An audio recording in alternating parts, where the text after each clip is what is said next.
Bonjour, aujourd'hui je vous parle de 7 habitudes qui sont difficiles à prendre et à garder, mais qui sont payantes à long terme. Alors, on commence tout de suite avec retarder la gratification. Ce que ça veut dire, ça, c'est qu'on ne veut pas vivre tout de suite très tôt dans sa vie, YOLO, on dépense, on dépense, on dépense, on se gâte, on se gâte, on se gâte. On voudrait euh, économiser, investir, puis semer plusieurs petites graines pour le futur, pour plus tard. Donc, ça peut sembler un peu extrême, mais c'est vraiment ce qui détermine votre futur financier. Il faut être capable d'être très patient.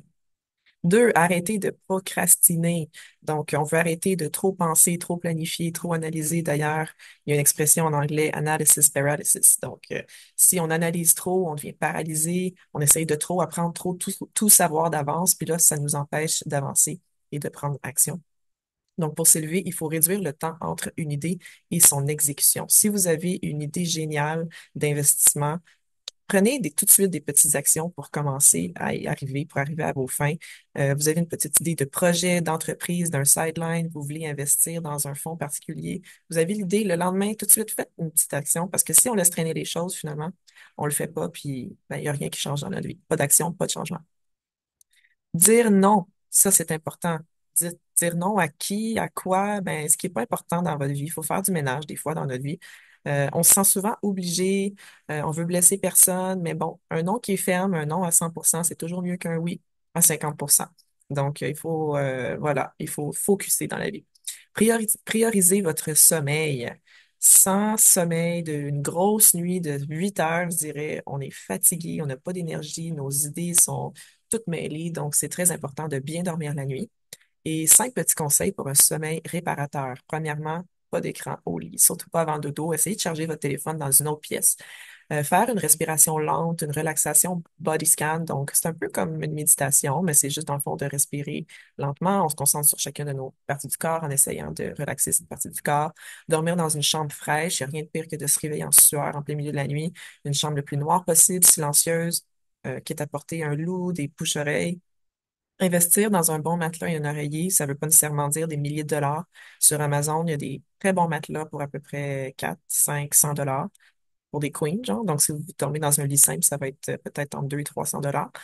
Pas de caféine après le dîner, ne rien manger 2 heures avant d'aller au lit parce qu'à chaque fois qu'on mange quelque chose, même une petite collation, des céréales, des galettes de riz, on pense qu'on mange pas de sucre, mais ça fait quand même monter notre taux de glucose dans le sang, puis ça fait qu'on a de la difficulté à s'endormir après.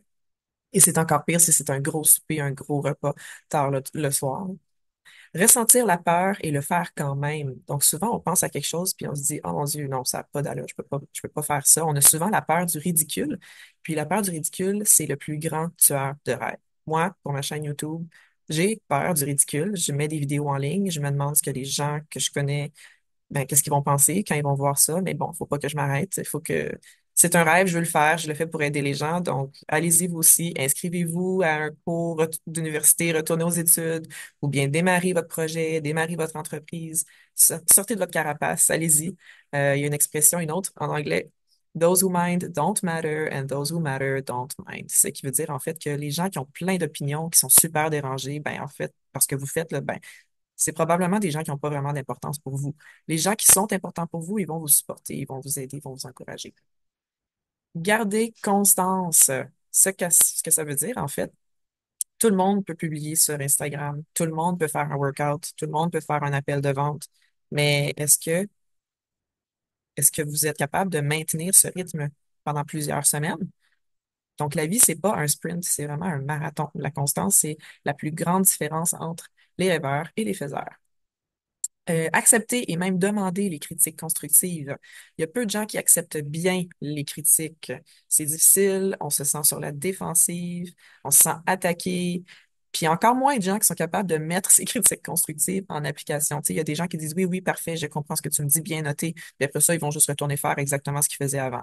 Encore une fois, s'il n'y a pas de changement, même des micro-changements, ben, il n'y a pas vraiment d'amélioration. Donc, si on est capable de mettre en pratique ces critiques, donc maîtriser l'art d'accueillir les critiques puis de les appliquer, notre succès devient exponentiel.